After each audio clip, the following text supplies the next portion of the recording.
First question is how to remain fit and fine every time. हमारा day जो start होता है तब तो एनर्जेटिक फील करते हैं, लेकिन जब आफ्टर आफ्टरनून सो थोड़ा एनर्जी लेवल लाइक ओके थक गए ज्यादा ऐसी फीलिंग आती है। कभी सोचा है, कभी पूछा है अपने आप से ऐसा क्यों होता है, उसके पीछे क्या रीज़न है? मे बी एक्सरसाइज नहीं करती हूँ इसके लिए। I think you are absolutely right. अगर आप सुबह सिर्फ एक्सरसाइज करना शुरू कर देना अराउंड हाफ एन आवर, तो आप देखेंगे आपके एनर्जी लेवल्स में बहुत बड़ा डिफरेंस आ जाएगा। तो अगर कुछ बेसिक सी भी एक्सरसाइज आप शुरू कर देना, यानी डेली सिर्फ आधा घंटे के लिए आप योगा ही कर लें और प्राणायाम कर लें, तो आप देखेंगे आपके एनर्जी लेवल में बहुत डिफरेंस आ जाएगा पूरे दिन के लिए। क्योंकि होता क्या है कि जब हम सोते हैं ना, तो नॉर्मली जिस तरह के मैट्रेसेस पर हम सोते हैं वो बहुत ही कंफर्टेबल होते हैं। अब हम ऐसा तो है नहीं कि मिट्टी पे सो रहे हैं, घास पे सो रहे हैं, ऐसा तो है नहीं। तो जो मैट्रेसेस हैं वो बहुत कंफर्टेबल हैं, उसकी वजह से हमारी जो स्पाइन है, उसकी जो पूरी पोजीशन है वो ऐसी हो जाती है कि बॉडी स्टिफ हो जाती है सुबह तक। राइट, जब सुबह उठते हैं तो नींद नींद सी आ रही होती है, ऐसा लगता है नींद पूरी नहीं हुई है और बॉडी में स्टिफनेस होती है, वो कई बार हमको पता भी नहीं होता है। वो फिर जब आप योगा करेंगे और कुछ बेसिक सी एक्सरसाइजेस करेंगे तब आपको काफी बेनिफिट होगा। I have 8 o'clock timing for job, so वो एक्सरसाइज का शेड्यूल फिक्स नहीं हो पाता है। बेसिकली क्या है कि अगर जॉब का आपका टाइम 8 बजे का है तो थोड़ा और जल्दी उठना पड़ेगा। और शुरू में आप मे बी आधा घंटा ना करके अगर 15-20 मिनट भी योगा कर लेते हैं तो मैसिव डिफरेंस आ जाएगा आपके एनर्जी लेवल्स में। दूसरा जो है इसमें एक बहुत बड़ा फैक्टर है, वो है आपकी डाइट का, कि आप क्या खा रहे हैं, किस तरह से खा रहे हैं। कहीं ऐसा तो नहीं आप ब्रेकफास्ट को स्किप कर रहे हैं, वो भी बहुत मैटर करता है। उसकी वजह से भी हमारे एनर्जी लेवल्स डाउन हो जाते हैं। यूजुअली क्या कहते हैं कि जो ब्रेकफास्ट है वो हैवी होना चाहिए, लंच थोड़ा हल्का होना चाहिए और डिनर बिल्कुल लाइट होना चाहिए। हम इसको उल्टा कर देते हैं। तो एक डाइट का एक बहुत बड़ा रोल है, एक एक्सरसाइज का बहुत बड़ा रोल है, और ओवरऑल जिस तरह से आप सोचते हो उसका बहुत बड़ा रोल है। और एक और जो बहुत बड़ा फैक्टर है जो हर कोई मिस करता है almost, that is 1/3 of your life is spent on your mattress. मतलब सोते हुए वो टाइम निकलता है, तो मैट्रेस के ऊपर हम ध्यान ही नहीं देते हैं। लोगों को आप देखोगे उनके पास गाड़ी होगी बढ़िया से बढ़िया, 10 लाख की 20 लाख की गाड़ी है, मैट्रेस है 5,000 रुपए का।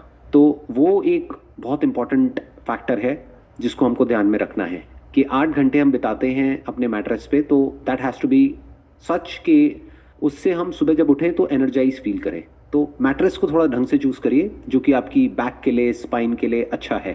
थोड़ा अगर उसमें आप इन्वेस्ट कर भी रहे हैं तो that's overall good for your health. उससे भी आप देखेंगे काफ़ी फ़र्क आएगा आपकी एनर्जी लेवल्स में। क्योंकि अगर रात को नींद अच्छी आती है ना, तो अगला दिन हमारा पूरा अच्छा निकलता है। तो ये तीनों चीज़ें हैं जो बहुत इंपॉर्टेंट है, that is your sleep, your diet and your exercise. ये तीन चीज़ों का आप ध्यान रखेंगे तो एनर्जी लेवल्स में बहुत मेजर डिफरेंसेस आएंगे। How can one avoid street food और कैन फूड? फॉर एग्जाम्पल मैं ग्रोसरी करने जाती हूँ, उसके पहले डिसाइड करती हूँ कि हेल्दी ऑप्शंस रखती हूँ, फिर वहां पे जाके कुछ अनसन चीजें देखती हूँ तो पहले वही वहां पे ही हाथ जाता है और वही ज्यादातर लेके आती हूँ। चाहे इंसान हो चाहे जानवर हो, सभी में एक प्रॉब्लम है छोटी सी। वो क्या है कि जो भी जिसका खाना है, यानी जो जिसको पसंद है, वो जैसे ही हमको दिखता है या उसकी स्मेल आती है तो हमारे मुंह में सलाइवा बनने लग जाता है, जैसे बोलते हैं ना, मुंह में पानी आने लग जाता है। फिर हमारी जो ब्रेन है वो कुछ ऐसे केमिकल्स रिलीज करती है कि हम चाह करके भी अपने आप को रोक नहीं पाते हैं। तो इसका सोल्यूशन क्या है? ऐसी चीज़ें देखो ही मत। यानी there is no need to go to a grocery store for that matter. आज की डेट में तो वैसे ही सब कुछ ऑनलाइन है। तो ऑनलाइन पहले से ही सिलेक्ट करके रखो कि मुझे ये चाहिए, ये नहीं चाहिए। पहले से ही प्री ऑर्डर करके रखो और प्री स्टॉक करके रखो जो हेल्दी है। आप ऐसी जगह जाओगे जहां पर आपको पता है कि वो आपकी वीकनेस है, आप बार बार उसको देखोगे तो आपका मन करेगा कि बार बार मैं वो ही खाऊं। आप बार बार घूम फिर के फिर वहीं पहुंच जाओगे। तो इसका बेस्ट सोल्यूशन क्या है कि ऐसी चीज़ों को देखो ही मत। जैसे बोलते नहीं है, कहावत है कि जिस रास्ते जाना नहीं है उस तरफ देखना ही क्यों है। वो ही आप ऑर्डर करिए ऑनलाइन, और उसको भी आप री ऑर्डर कर सकते हैं। मतलब you don't have to search for it again and again, क्योंकि जब सर्च करेंगे जा करके आप ऑनलाइन किसी भी वेबसाइट पे तो फिर कुछ आने लग जाएगा, फिर आपका मन करेगा चलिए ये भी मंगा लेती हूँ, ये भी ये भी ये भी, फिर वो एक ट्रैप बन जाता है। तो बेसिकली आपको क्या करना है, एक अपना एक लिस्ट बना लीजिए कि ये चीज़ें मुझे खानी है और ये नहीं खानी है। तो जो खानी है उसको आप एक बार ऑर्डर कर देंगे, अब वो आपके ऑर्डर्स में आ गया है। तो ऑर्डर्स में जाइए, वहां से जाके री ऑर्डर कर दीजिए। फास्ट भी हो जाएगा, जल्दी भी हो जाएगा, और इधर उधर दिमाग भी नहीं जाएगा, ना ऑनलाइन ना offline. Definitely I I can try. So आपकी एक वीडियो में बताया था कि पहले आप मोटे हुआ करते थे, फिर एक एग्जाम्पल दिया था कि चूइंग फूड 32 टाइम्स 1 बाइट, तो उससे ही काफी डिफरेंस है और आप अच्छा फील करने लगे।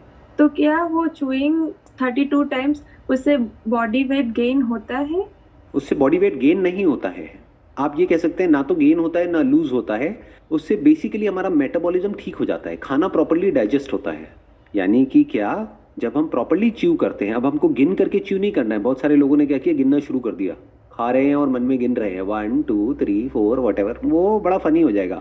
आप किसी के साथ में हो, कहीं पे डिनर कर रहे हो, तो अगर कोई आपका बॉयफ्रेंड है या गर्लफ्रेंड है, वो तो छोड़ के भाग जाएगा, भाग जाएगी वट एवर। वो कहेंगे ये पागल है, ये पता नहीं क्या करता रहता है, क्या करती रहती है, वट एवर। तो इसका मतलब क्या है कि आपको धीरे खाना है, प्रॉपरली पहले जुगाली करनी है मुंह में। जैसे गाय भैंसों को आपने देखा होगा, वो जुगाली करती हैं काफी देर तक, फिर खाती हैं। You should give time to your meal, क्योंकि अल्टीमेटली जो भी आप काम कर रहे हो, कर क्यों रहे हो? खाने पीने के लिए और जिंदा रहने के लिए। जिंदा कैसे रहोगे? खाने पीने के लिए, अपना पेट भरने के लिए। कोई भी जानवर हो, इंसान हो, काम क्यों कर रहा है? अगर उससे पूछो भाई क्यों, वाई आर यू वर्किंग, तो वो कहेंगे अच्छा खाने के लिए, रहने के लिए और पहनने के लिए, अपने लिए और अपनी फैमिली के लिए। तो खाने पे ढंग से टाइम स्पेंड करना तो बनता है ना, कि मतलब जब आप खा रहे हैं तो आराम से खाने पर मेडिटेशन करिए। जो लोग मेडिटेशन करते हैं ना, आंख बंद करके और मानो बैठे हुए हैं और कुछ भी अपना मेडिटेशन कर रहे हैं, उल्टी सीधी लाइटें देख रहे हैं, यहाँ पे ये कर रहे हैं, वो कर रहे हैं, व्हाटएवर। इससे बेटर ये है कि जो भी आप काम कर रहे हो वो ध्यान से करो। That is real meditation. कि आप दिन में 3 बार खाना खाते हो, ब्रेकफास्ट लंच डिनर, तो आराम आराम से धीरे धीरे खाइए, धीरे धीरे च्यू करके, और पूरी अटेंशन उस खाने की तरफ होनी चाहिए। उस वक्त कोई मोबाइल ऑपरेट नहीं करना है, उस वक्त किसी से बात नहीं करनी है, पूरा ध्यान खाने पर होना चाहिए।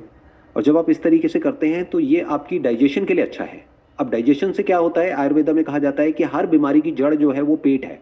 आज धीरे धीरे जो एलोपैथी है वो भी यही बात कह रही है कि ब्रेन में जो केमिकल्स की जो प्रॉब्लम होती है ना, जैसे मान लो किसी को डिप्रेशन है, क्लिनिकल डिप्रेशन है, तो वो किस वजह से, प्रॉपर्ली सेरोटोनिन नहीं मिल रहा है ब्रेन को। तो वो सेरोटोनिन जो प्रोड्यूस होता है, majority of it is produced in the gut, यानी stomach. Your stomach is the most important part of your body, क्योंकि अगर जो आप खा रहे हैं वो ढंग से डाइजेस्ट नहीं होगा, जो आपका डाइजेशन है, अगर वो डाइजेस्टिव सिस्टम प्रॉपर्ली काम नहीं करेगा, तो आपके जो बाकी के बॉडी के ऑर्गन्स है वो अच्छे से काम नहीं कर सकते, अपना ब्रेन भी अच्छे से काम नहीं कर सकती। तो जो आपने पहला क्वेश्चन पूछा था ना, एनर्जी नहीं रहती है, उसमें ये भी एक बहुत बड़ा रीजन है। हम क्या करते हैं, हम कुछ भी जंक फूड उठाया और खाया और निगल लिया उसको। जैसे कि कोई अजगर है, उसने निगल लिया है, तो हमको पेट में जा करके इकट्ठा हो गया है, और फिर हमको आलसी फील हो रहा है, मतलब वी आर फीलिंग लेजी। तो बेसिकली खाने को जो डाइजेस्ट करने का काम है वो पेट में नहीं होता है, वो मुंह में ही शुरू हो जाता है। यानी जिस वक्त आप चबा रहे हैं ना खाने को, तो उस वक्त जो भी उस खाने को डाइजेस्ट करने के लिए जो एंजाइम्स जरूरी हैं, जो भी केमिकल जरूरी है, जो सलाइवा जरूरी है, वो मुंह में ही डाइजेस्ट हो चुका है आधा। तो बाकी आधा काम पेट में होगा। पूरा काम आपने पेट को दे दिया तो गड़बड़ हो जाएगी। मतलब digestion 50% is in your mouth and 50% is in your stomach.